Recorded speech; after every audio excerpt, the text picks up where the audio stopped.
right, today, whenever you have me watching this, we are talking about Loki episode number 4. Yes, we're 4 into them. And before we start, we have a special guest. Briana, will you tell us about yourself? So hi, I'm Briana Lamb, aka the Lady Nerd. For purposes of this episode, I was the stand-in for Sophia DiMartino, aka Sylvie. So, yeah. Awesome. Hey, thank you for Yes, joining us. Thanks. Nice to be here. And they can follow you on all the socials with the @the_lady nerd. Yep. At the Lady Nerd. You can Google, Facebook, Instagram, all that jazz. Awesome. All right, let's we'll go around. Chip, what did you think of the show? Oh, I really thought it was a really good episode. Covered a lot of ground. We everybody started figuring stuff out. Like I said, if the whole episode had just been the Richard Grant in the classic Loki uniform, I would have been fine with it. I liked that we started the variant started figuring out what's going on, so we got a lot of payoff this episode, and a few shockers. So yeah, that last shot with the cutaway scene at the end, or that was. Yeah, I mean, I was like, we're gonna have to give us something. I mean, it is, Marvel, they do like their cliffhangers, but I was like, there's going to be an extra credit scene, because I had already tried to avoid all the spoilers, but I think I had seen at least one of the screen captures of the variant Loki, so I knew People have been so bad with spoilers on this. Yeah, that's not. Yeah. No, it's exciting. It's exciting. And if you guys don't know what they're talking about after the credits, if you hung around after the credits, after everything rolled, we had a short little scene as to what happened with Loki, and then he saw some of the other Lokis. So that's what they're talking about. And I'll be honest with you, there's one thing annoying about the Disney Plus shows is the credits that are have all the graphics, and there's all kinds of things in there. You got to watch those because every time it does have spoilers in them. Then as soon as that ends, you sometimes get an extra credit scene. And then if you get to the end of the English credits, they might have another scene, which they did once in WandaVision. And then it goes into all the foreign credits, and there's never anything after those. But now they'll do that on the next one because I said that. Well, and then occasionally, if you've set up to do the auto thing, it'll minimize it, and I'm like, wait, is there something? I want to see my name. Come on. Yeah, you got that problem. I want to put it posters on the walls, everything. You're so lucky. What did you think of the show? So I got a question. So some of what's going on. So when you're watching, is it things where you're like, oh, I kind of saw that, but then there's there's reveals that are going on too as you watch? Yeah, when I was working on set, on a lot of shows, usually the stand-ins will get a copy of the sides, the daily script, so that you can follow along what's going on with the scene. You can make notes where your actor is standing, where they're looking, what point they walk on what line. But because it's Marvel and they like to keep things secret, we did not get that on Loki or Thor Ragnarok or Avengers, which I totally understand why. It did make our jobs difficult because we didn't know what was going on half the time. Or on Loki, they would end up doing rehearsals for some of the big, the big Lamentus tracking shot. They rehearsed that on the weekend and didn't tell us, so we didn't know what was going on. So they're like, okay, yeah, walk here. No, walk here. We're like, what? Nobody told us. Thankfully, because Tom Hiddleston has everything memorized, he would usually tell us where to go. But so the good part of not having the daily sides was that we didn't know the dialogue that was going on. So what happened with Mobius was a complete surprise to me. I knew that day that was Owen's last day on set, but I didn't know the why. I knew some of the dialogue. between Loki and Sylvie, but I didn't know all of the story. So it's nice that I have this weird kind of disconnect where sometimes I'm watching the show and I'm like, oh, I remember that day. I remember that day when I got caught in Tom's workout and my legs hours. And then the next part of the scene, I'll be like, oh my God, I didn't know that the TVA were all variants. Oh my God. So it's an interesting paradox for me. And this show really hasn't had, and they really haven't on most of these had A and B stories going at the same time. You've usually had a story thread going all the way through. Mhm. It's not like a Simpsons episode or something, or even like the older South Park, which are my example. Well, I think where you have those things, you have B stories and those things. I think in the previous 2 shows that we watched, the B stories ended up having to be removed because WandaVision was they couldn't get people back for reshoots, so they dropped plot lines. And for Falcon and the Winter Soldier, they had to cut stuff because it would be a spoiler for Black Widow. Because Black Widow was I know that come out before those come out. So yeah, COVID definitely changed a lot. I don't know enough from the writers' room to know what changed and didn't change on Loki. But it was definitely very, very, very different coming back to set from lockdown. right. So how long was that? Like you guys went into so I know that it was almost done, and then they brought everybody back. We were in the middle of episode 3, I think. Wow. And I'll never forget, we shut down on Friday the 13th at midnight. Oh, wow. We were one of the last sets in Georgia to shut down. It was like between us and MacGyver. Was that March 13th or April 13th? March 13th. Okay. Yeah. Wow. Sorry, my cat. We just got a new cat tree, and he tried to climb up it and then fell off. Oh. You okay, Crumpet? just learning the boundary, learning I got one there to sleep on my aunt. Kitty Pride's asleep. I could have cats. So whether you're a Captain Marvel movie or whatever. Yeah, whether you have a flirkin or a bag of cat brain. Exactly. Sarah, what'd you think of the show? Okay, so I loved it, obviously. As I loved all of them. So there's a few things that I think that I have figured out on the show, and I will neither confirm nor deny. I'm gonna have poker face. You are contractually I like my obligated job with to not Marvel. say.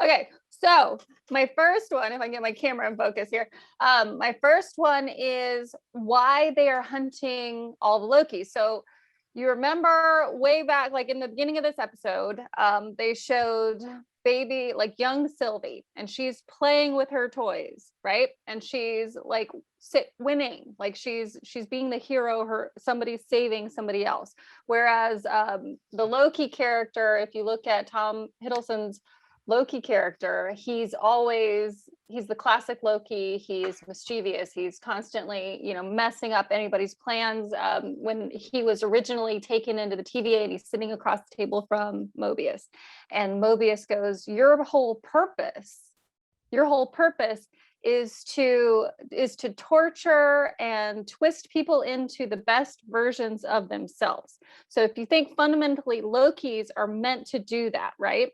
But then you look at the Sylvie character, and this episode, we did find out that she is a Loki. She's just the female version of Loki. She's not the Enchantress or anything like that. She's just the female version of Loki, because we had all sorts of theories as to maybe she. But anyway, if you look at her character, she is,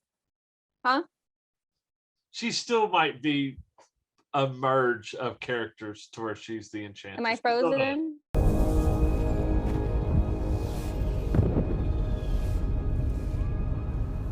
I'm sorry.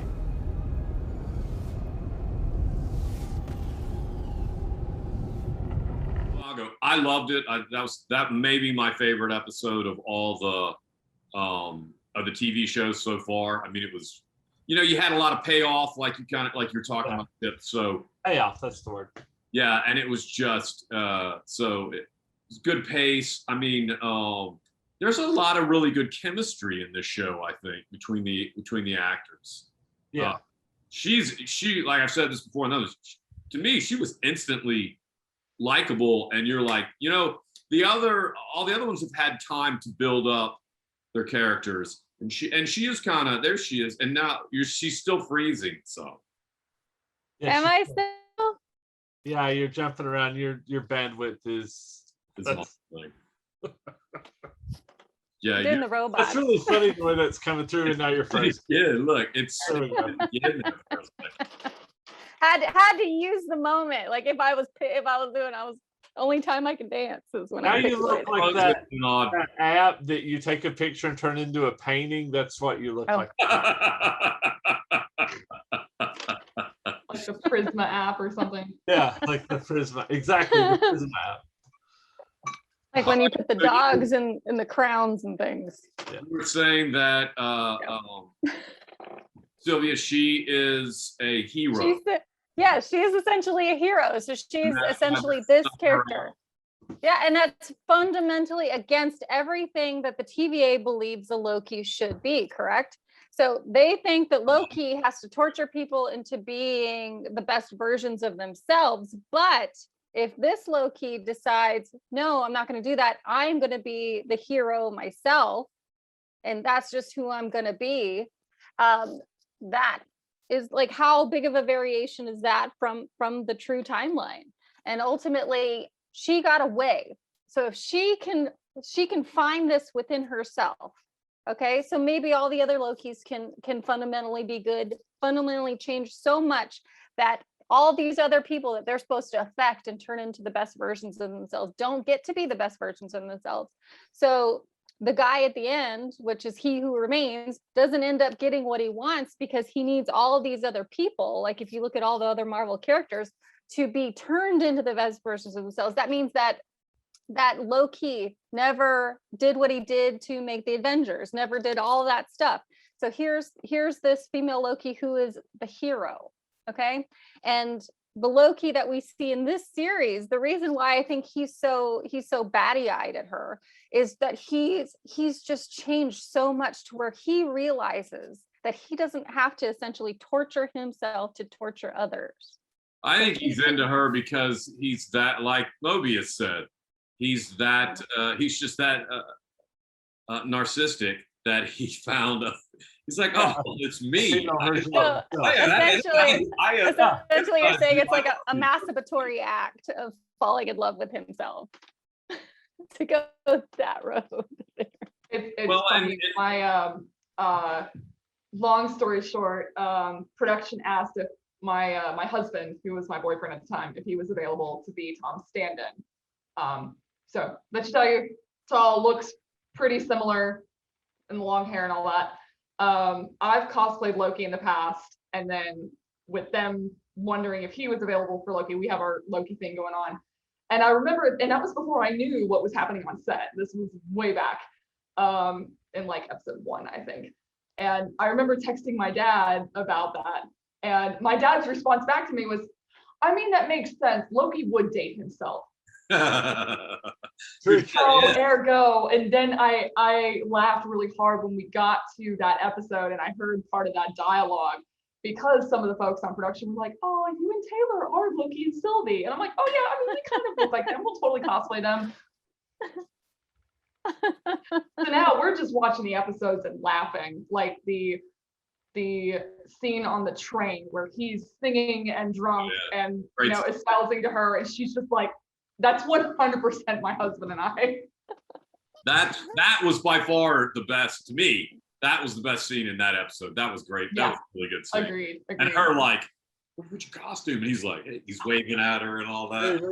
But that again shows the such difference in the characters, like who they are, and fundamentally why she is such a threat to the TVA. Because if this Loki could be this, I think there's, I mean, like, I'm not disagreeing with you because I know better now, but there's something much bigger going on with the TVA, and I'll admit, like, I thought when she threw the thing, it was going to get deflected, huh? It's Kang. That's what I'm hoping Yeah, see, that's what I thought. I thought like that guy, like when the other two fell down, like when they collapsed on themselves, I thought Kang's gonna walk out. Something Something. happen, or we're gonna see who this is because and I mean, there's something going on bigger than that. I can't figure out what it is. I mean, I expected them to be more menacing. Like you saw all the statues of they all the look like catfish. yeah, That they one look like looked like a Dr. Seuss catfish. The green one. I was like Muppets. it wasn't like even the Lorax. That's exactly what my husband said. He's like, the Lorax? Lorax, that's great. I didn't think of that. He did kind of have the thing going. Yeah, he had the drifting mustache and everything. Oh yeah, on set they were just big. They were big blue cutouts, and then we had a big blue head that I had to hold to throw. So did you get these because of doing cosplay? Was that the connection, or is that kind of how? Kind of. In this one, yes. I found out later when our beloved second AD gave me a heart attack about it because she showed Tom my cosplay before we started filming, and I was like, oh my God, don't do that. No, he's gonna think I'm a fangirl. I'm a professional, I swear. I was so worried about having the reputation of being a fangirl for like the entire season. And it's been funny now to read articles, especially about our lovely director, Kate, and Tom and others who are big fans themselves, fans of Loki, or just super fans, or wrote fan fiction, or did cosplay. And I was like, oh, that's why they were all telling me, no, you're in good company. I didn't believe them. I could have saved myself a whole season of anxiety. But yes, I did get part of the job from the Vogue Lady Loki that I did back in 2012. And then also just because I'm known for being an obnoxious ray of sunshine on set, which I found out Jamie Alexander is the same. So I also stood in for Lady Sif, which got extremely amusing because later in the day, because we were filming multiple scenes of different things, and since she had the most scenes that day, I was her stand-in. So I had my long black wig and everything. Nobody knew who I was. It was amazing. I was hearing all the chatter of the radio. They're like, who's the stand-in? She obviously knows folks. They didn't know it was me till like halfway through the day. It was beautiful. But Jamie was the same obnoxious ray of sunshine at 7 a.m. And I'll never forget, she immediately came over to say hi, and we were chit-chatting. And one of the PAs comes to get her to go to set, and he looks at us and he gives us like 2 seconds, and he's like, oh dear God, there's 2 of them. I don't have enough coffee for this. That was variant. You could spread off and do that. I know. It was like there was a one point where I think they were blocking another scene for another day or something, and they needed me to come in, and they're like, okay, no, we're gonna have Sophia stand in for herself because you're doing Sif. And so they have a picture of us scoring off. How long are you, so when you're doing that kind of stuff, how long are you there filming like one scene when you're doing stand-in? It completely varies, depending on the scene. Like being a stand-in, since we're there when they're setting up all the lights and the cameras, so the actors can stay fresh for what they need to do. It can be anywhere from 5 minutes to 4 hours, depending on the complexity of the scene. So many variables. And you're there for blocking, for different shots, that type of thing?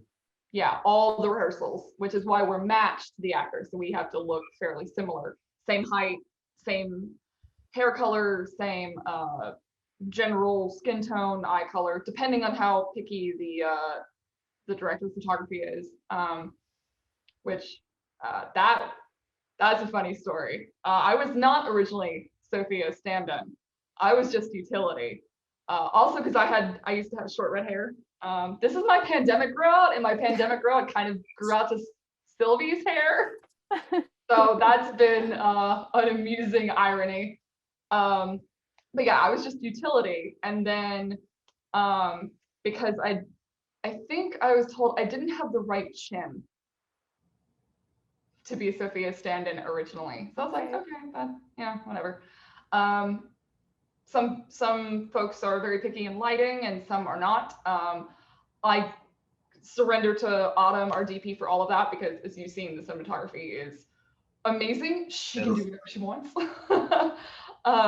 But when we came back from COVID, we didn't have what usually would happen with stand-ins, where you would have one per actor. When we came back from COVID, we needed to have a set group, so there were only 5 of us that were matched to the main actors, and then if a secondary came in, we would stand in for them. And for whatever reason, they liked me enough to bring me back, and that was when I got to be her stand-in full time. That's amazing. Yeah, it was very, very interesting synchronicity, and I'm so grateful for it because it helped me not go insane last year from just the craziness that was 2020. Well, and she's going to be in, help me with the next Thor. It's Love and something, isn't it? Yeah, I actually just Love and saw it Thunder. today. So it's going to look beautiful. Autumn is amazing at her job. Their whole camera department just. I thought the Thor that the second one, Dark World. Dark World. It gets a lot of flack. I think it's actually better than most people, and part of it is how well it's shot. I mean, it's got some the first looking Thor. things. So that's That was pretty early in the MCU. yeah. So I was very happy to see Jamie Alexander and Sif turn back up into the MCU because she was totally she wasn't in Ragnarok. She hasn't been in anything. So hopefully she's in an Agent of S.H.I.E.L.D. Right, with Lorelei, which was kind of like another version of the Enchantress. True. So, but yeah, maybe she'll show up in Love and Thunder then. Hopefully. See, Ragnarok was my favorite, and I can tie this back into the current episode of the 4th episode of Loki. So at the very, very end, after they zap Loki with the boomstick, right? And he's on this planet or wherever he is, okay? So just New York City. See, no, I didn't think it was. I thought it might have been Sakaar. The Avengers Tower's right behind him, all falling down. Yeah, no, it is New York. Okay, I'll give you that one, Chip. I neither confirm nor deny. I'll take it. Well, I felt like it was a wormhole. Like, okay, so you got boomed with a boomstick, right? He got zapped somewhere. Why would he get boomed with a boomstick? Why would you get why would you send? It's also the hair bounce with the boomstick. Boomed with the boom. But wormhole planet, right? Right. Sakaar, wormhole planet. You're gonna lose this one. It's New York. No. See, I don't know, because why couldn't those buildings end up there if things got blown up? But okay, Jeff Goldblum, millions of years old. Time works differently here. Time works differently in the TVA. Maybe the TVA is in there. She's talking about Ragnarok. Yeah, I'm talking about Ragnarok. Okay. Come on, I mean, that would be interesting if it was, but it's New York. It's a destroyed New York City. I don't care. There was a lot of crap that was there. There was a lot of crap that was there that wasn't supposed to be there. It's that they don't save New York. That's what most people. That's what I think. So you're saying they got zapped into another apocalypse, and that's why they can't. It was after New York destroyed. So who's collecting them then? So is Sylvie collecting them in there? Maybe I thought about that. Come with me if you want to live. Is basically what happened at the end. That's a great line. I mean, if you're gonna say one line, that's a fantastic line. Into the chopper. Yeah. I mean, yeah, sure. That other line works. And that shot, that's a great shot. I mean, kid Loki down there right in front of him holding the gator. I mean, that was a fantastic. That was at least none of them said, "I'll be back." Then it's okay. Oh, the alligator. So funny thing about that alligator. on set, that alligator was just a giant blue screen plushie Oh my with the eyes. God. One fell off like halfway through filming. Us Oh stand-ins affectionately referred to it as Loki. So I'm very curious to see what's going to happen with Loki because I don't know. I my God. couldn't stop giggling at the blue plushie. See, So I've made this I hope whole fantasy. somewhere someone has a behind the scenes picture that they're going to post of this thing. That was And awesome. I'm sure it'll show up on Etsy real fast. Oh my gosh. The little details that they put in, fantastic. Oh yeah. Well, see, and the thing that I remember early on in the MCU, they would do stuff, and I was like, was that intentional? And then, like, 10 years later, you're like, oh my God, that was intentional. They had thought all of this out. There's so much intentional in this show. And there's also just fun little things like in the TVA in that in episode 1 where Loki's going through the waiting line, which I randomly stood in for him in that scene. So I can also say I've stood in for Loki. I've stood in for both of them. That's incredible. There you go. But because of that, I got to see the signs on the back wall. And one of them was like, please stay 6 feet apart. They were putting COVID jokes into some of the comments. I was just giggling at that. All of those, I thought all of those are interesting because it made me think of, like, I'm a huge fan of the movie Blade Runner, and Ridley Scott had this whole concept that drove a lot of the people crazy there, where everything was like if you walked up to the magazine stand in like the scene in the movie, there were actual magazines with titles and with all that stuff on it. And that's what all of those posters and all that propaganda made me think of, was that level of detail. Oh yeah. Which really started with him back with Blade Runner, and how that's kind of, and then also that a lot of the stuff in the TVA has very Blade Runner like lighting and everything. So I think Kate, our director, specifically referenced that. She did Teletubbies and Blade Runner were the two things she did wanted mashed together. Which Yeah. makes sense when you see that makes perfect sense. Yeah, all the analog shapes of the TV monitors and all that kind of stuff. this episode, when Sylvia and what's her B-15? What's the Hunter B-15, yeah. Mhm. where they're at that's very Roy Batty, and that whole scene when he's talking, I mean, and she starts to tear up. I mean, I think that was a pretty, and it was shot. The way that scene was blocked was very cool.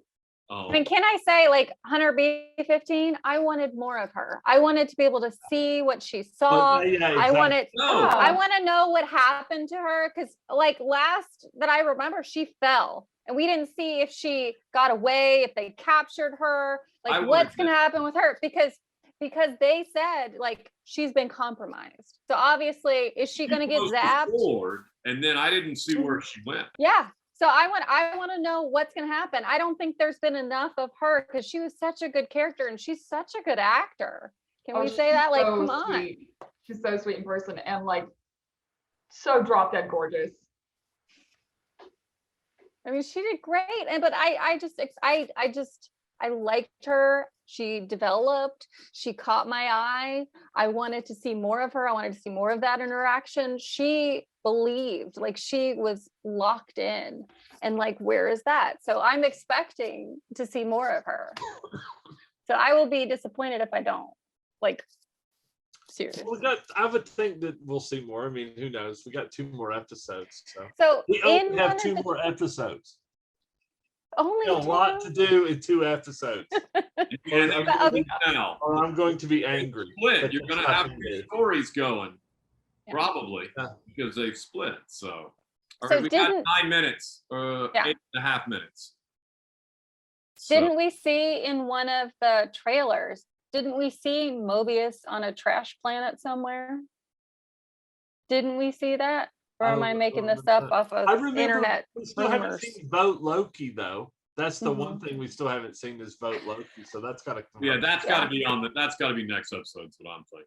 Yeah. All right. So since we're coming down the wire, what? So the TVA, we know that it was. It's got to be Kang. It's Kang. Yes. Good answer. No, Yes. I think it's Miss Minutes. I think Oh. it's Miss Minutes. It'd be far more You're gonna have interesting Ryan. and wild. That. If it was Miss Minutes. I'm just saying, I'm on the Miss Minutes train. I want the t-shirt, like give me the tattoo. I'm in. They have a clock that's awesome. They actually have a clock you can get that's awesome. I mean, but everything we know about Kane, he's not I feel like time villain. I know, but I feel like putting animatronic robots in front is kind of like a wuss move, and I would expect more from. Hold on. They could be Doom bots. It could be Dr. Doom. I was getting ready to say that. That would be a great one. Somebody already said that though. They're like, they're Doom bots. There's no way you could keep that secret. No, and also like they didn't, remember the rumors that Reed Richards was going to show up in WandaVision? Because they had the 4 written on the whiteboard behind her, and they're like, it's gonna. I'm like, no, they're not gonna do that. So they're not gonna bring Dr. Doom. It could be Kang. It may not. We may never know. We won't even know. Or the other theory is it's Loki's. It's like there's Loki's behind the TVA, and they're doing it just to mess with the other Lokis. But then why are they like destroying? I don't know, because they're Lokis. They're mischief. You don't know what they're doing. Except for Sylvia. She's the one. She's the hero. She's the freaking hero. She's gonna save the horse. It's Loki's horse child that's behind all of it. Okay, Alan said the same thing. He said he gave us the same anecdote last episode when we had him on. Bestiality story every single. That's the thing. No, it's totally gender swapping horse babies. Horses. There were no. It was 2 horses. Okay. My money's on Miss Minutes. I will go in there and Chip. I'm going to say, how many times have I been right? I live for this one. Okay, Miss Minutes. It could be. It could. Anything is possible. All right. She's in somewhere in this.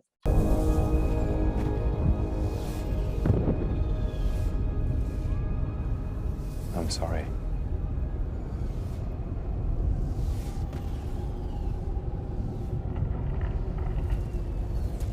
I remember Asgard. Not much, but I remember my home, my people.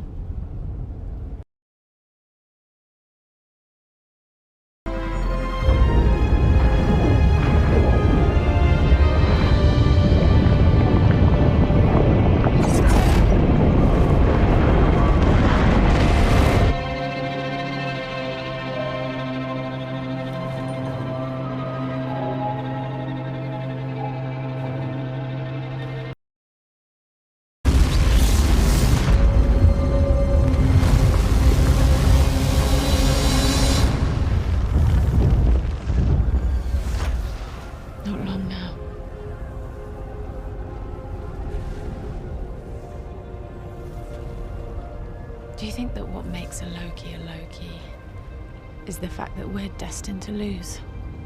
No. We may lose. Sometimes painfully. But we don't die. We survive. I mean, you did. You were just a child when the TVA took you. Stepping on the wrong leaf. You ever seen a branch like that? No.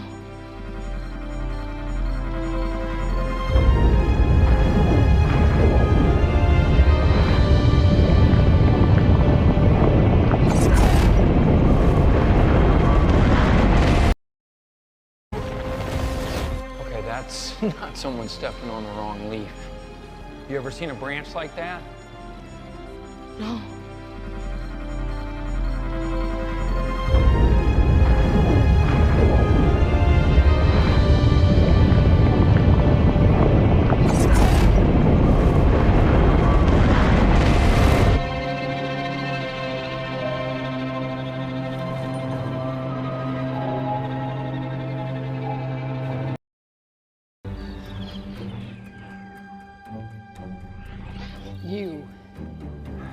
You conniving, craven, pathetic worm. Sif, please, no more. Please, I beg you. I'm a horrible person. I get it. I really am. All right. Somewhere in this. So, Briana, tell us favorite things that happened that you can talk about on the set. Oh, probably one of my favorite things were Tom's dance parties / workout parties, impromptu that would happen. I saw you put Tom that on. always came in every morning playing music. You always knew when he was arriving when you heard the theme music follow. The two I remember picking out was he liked to play Inception and Dark Knight soundtracks a lot. Oh, Wow. You know, it set the mood for scenes, but every so often he would just come in playing Daft Punk or whatever. I tried to upstage him one day, and of course he just happened to not show up at the time I thought he was going to on the timekeeper stage, because interestingly enough, like, it's really red in the color grading. It was pink in person. It was very 1980s blue and pink. And so I was like, I just look at this set and I feel one song. And so I took my phone out and I just started blasting the final countdown. Nice. I was like, I was just Europe. waiting for Tom to walk in, but Nothing. the timing was off. So he'd come in with that, and then usually that would accompany after morning meetings and after he'd have his talks with various department heads. He was always working out in some way, running in place. Squats were his favorite. I think I heard there were multiple torn pants. oh wow. I can't remember exactly, but I'm pretty sure I saw some costumers running.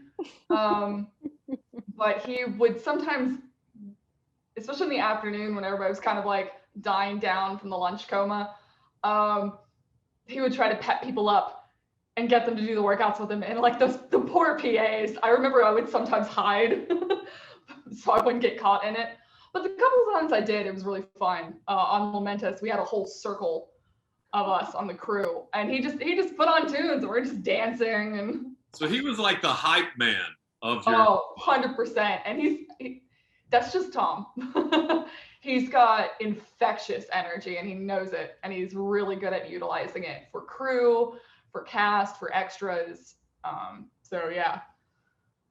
Where did they, like, I know they filmed a lot of this at the Marriott Marquis, you know, like the TVA, a lot of that. Yeah, that was pre-COVID. We had a few location shoots, and so I got to fill in some of our LA and British crew on what Dragon Con was. Very cool. Yeah. Now they were all going to go nuts about the 10th floor of the Marriott.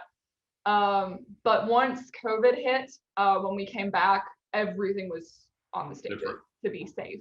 And it's amazing. Where are those at? Is that up near off of Jimmy Carter, or was that down south of Atlanta?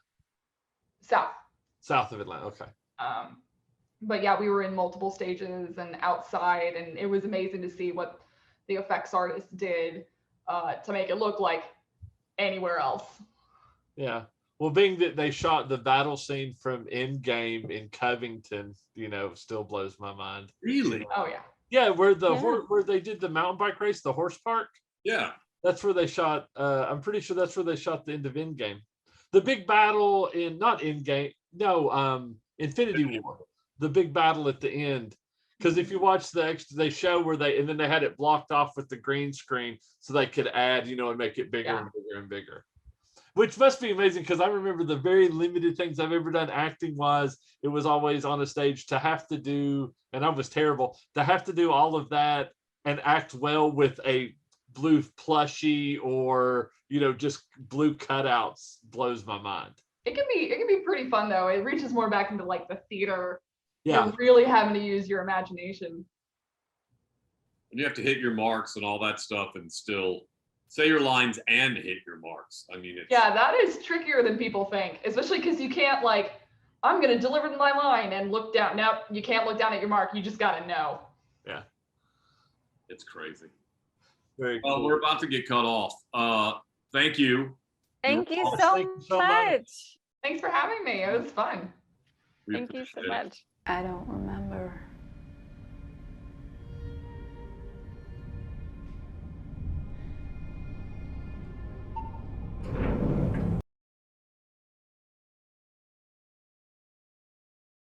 Oh, it's present with the best face. That is awesome.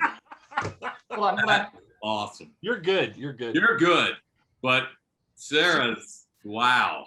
I mean, Sarah's holding that pose so well. Yeah, that is. Don't This blink, happens Sarah. once an episode.